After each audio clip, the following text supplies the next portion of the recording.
Assalamualaikum guys, I hope you all will be fine. Welcome back to my YouTube channel Quick Learning with Noor. Today we are going to discuss Juno and the Peacock as a tragic comedy by Sino Kisi. First of all, we will define what is a tragic comedy. Any play, short story, novel or any other genre of literature which is a blend of comedy and tragedy is known as tragic comedy. As the word tragic comedy indicates, tragic comedy में comic और tragic दोनों elements पाए जाते हैं। Irish play Juno and the Peacock के characters, summary और themes को हम ऑलरेडी अपने यूट्यूब चैनल पर वीडियो लेक्चर की फॉर्म में डिस्कस कर चुके हैं, जिसका लिंक नीचे डिस्क्रिप्शन में प्रोवाइडेड है।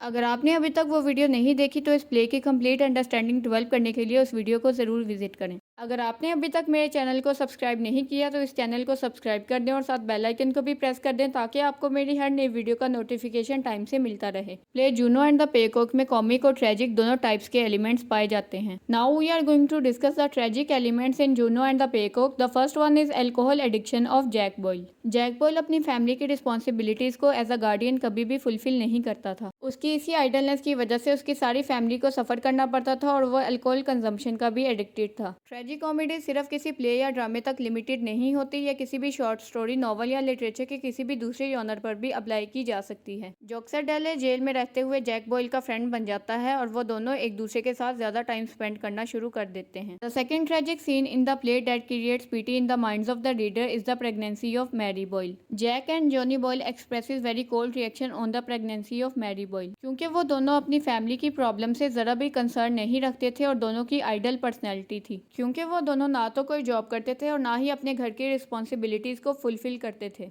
बॉयल्स फैमिली में सिर्फ जूनो बॉयल ही जॉब पर जाती थी क्योंकि मैरी बॉयल उस टाइम में स्ट्राइक पर थी और अपनी अर्निंग के थ्रू सिर्फ जूनो बॉयल ही फैमिली को फाइनेंशियली सपोर्ट करती थी। Bentham left Mary on the way when she was pregnant with his child. It is a tragic scene because it is a matter of great shame for Mary because she was the mother of an illegitimate child. Mary की Bentham के साथ शादी से पहले ही वो pregnant हो जाती है और वो एक नाजायज़ बच्चे को भी जन्म देती है। और क्रूअल सोसाइटी कभी भी एक फॉलन वुमन को एक्सेप्ट नहीं करती, चाहे इस सब में उसकी गलती हो या ना हो। मोस्टली केसेस ऐसे देखे जाते हैं जिसमें फीमेल के साथ एब्डक्शन कर दी जाती है, मगर फिर भी सोसाइटी उस फीमेल को इतना ज़्यादा टॉर्चर करती है कि वो सुसाइड अटेम्प्ट करने की कोशिश करने लग जाती हैं। Same is the case with Mary Boyle because she has lost her virginity. The next one is the loss of heritage. Bentham एक ग्रीडी स्कूल टीचर था और वो मैरी के साथ एंगेजमेंट भी इसी वजह से करता है ताकि वो बॉयल्स फैमिली को एक्सप्लॉइट कर सके। वो जैक बॉयल को भी ये एडवाइस देता है कि आपको कोई भी जॉब करने की ज़रूरत नहीं है क्योंकि आपकी ख़ानदान की विरासत में से आपको एक बड़ा हिस्सा मिलने वाला है।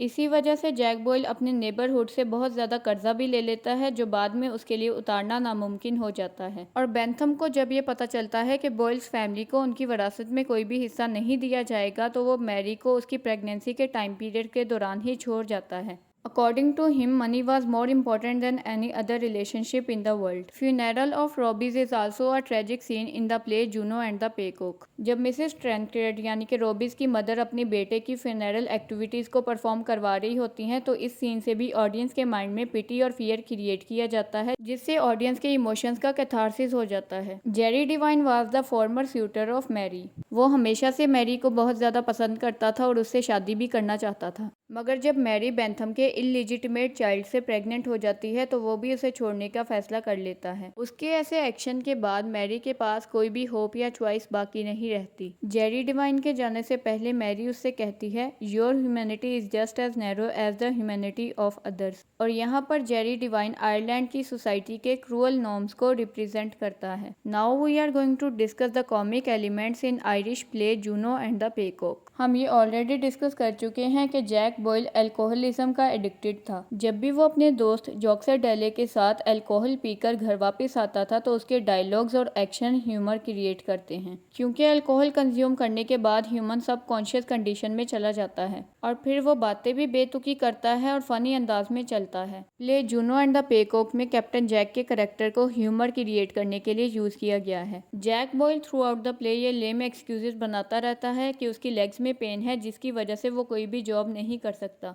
इस प्ले में दिखाया जाता है कि जब रॉबीज का मर्डर हो जाता है तो उससे उसकी मदर ट्रॉमाटाइज्ड हो जाती हैं, और जिस टाइम रॉबीज की मदर मिसेस ट्रेंक्रेड अपने बेटे की फ्यूनरल एक्टिविटीज परफॉर्म कर रही होती हैं, उसी टाइम बॉयल्स फैमिली अपनी एक पार्टी में बिजी होती है। इस प्ले के थ्रू इनडायरेक्टली ये दिखाने की कोशिश की गई है कि आयरिश सिविल वॉर की वजह से लोगों के अंदर एक दूसरे के लिए एहसास भी खत्म हो जाता है। सो आई होप अब आपको इस क्वेश्चन की अच्छे से समझ आ गई होगी, और अगर एग्जाम में ऐसा कोई भी क्वेश्चन आएगा तो आप इजीली अटेम्प्ट कर पाएंगे। In our next lecture, we will discuss the realistic roles of female in the play Juno and the Peacock and important quotations. If you still have any query about this topic, then you can ask in the comment section. So that's all for today. Thank you so much for watching this video. If you have any query or question related to this or any other topic, then you can ask in the comment section. अगर आप channel पर new हैं तो channel को subscribe कर दें और साथ बेल आइकन को भी प्रेस कर दें ताकि आपको मेरी हर नई वीडियो का नोटिफिकेशन टाइम से मिलता रहे। वीडियो पसंद आई है तो वीडियो को लाइक कर दें और दोस्तों के साथ शेयर भी कर दें।